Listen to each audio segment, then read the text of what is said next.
Doğal ev yapımı aloe vera jeli yapıyoruz. Katkı malzemesi kullanmadan harika bir jel yapıyoruz. Elimize, göz altımıza, yüzümüze sürüyor. Kırışıklıklarımızdan kurtuluyoruz.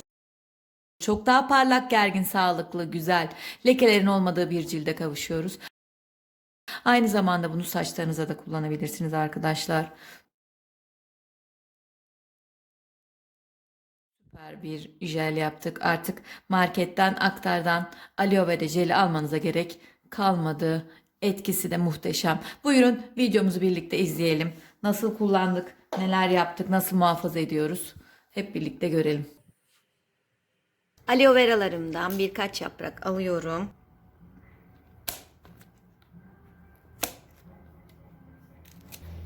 Dik olacak şekilde bir kavanoza, bir bardağa yerleştiriyorum.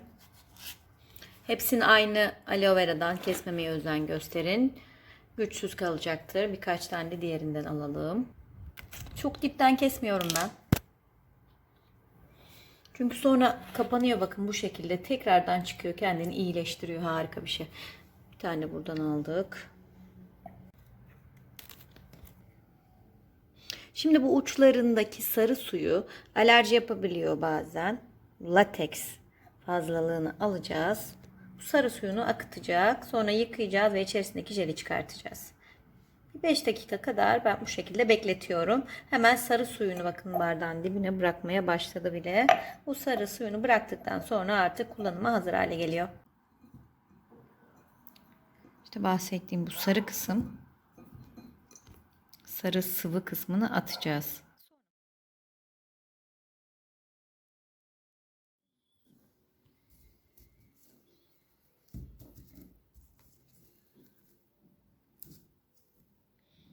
Evet. Evet, artık sarı su çıkmıyor. Kullanıma hazır. Yıkıyorum aloe veralarımı.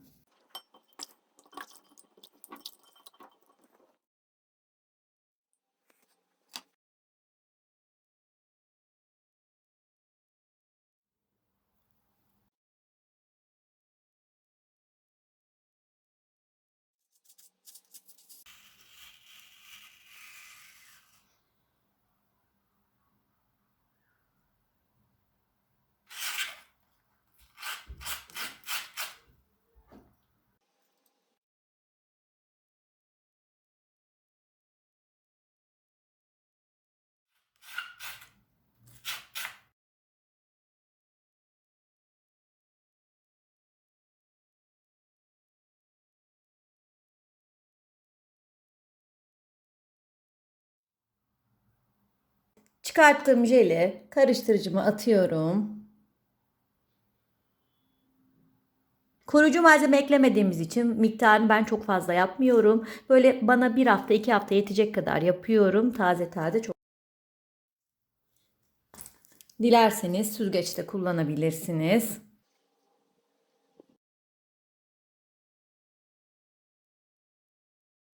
Şimdi içerisine E vitamini kapsül ekliyorum. 2 tane.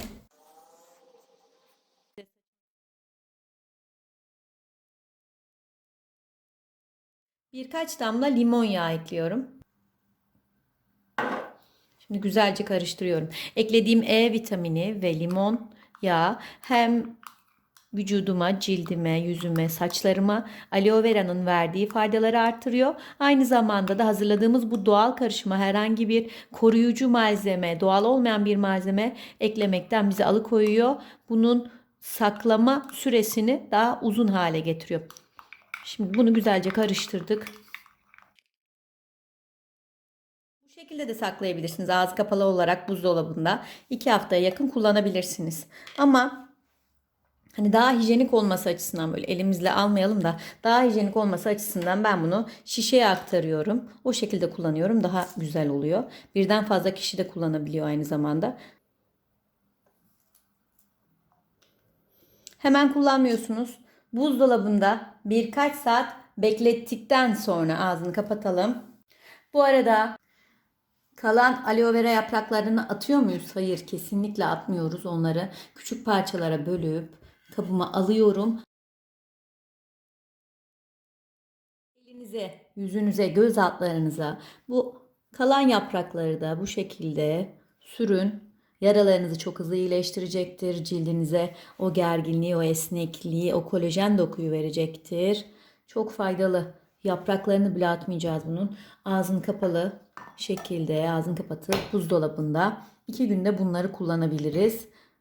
Mutlaka her bir damladan, her bir yapraktan faydalanmaya çalışın.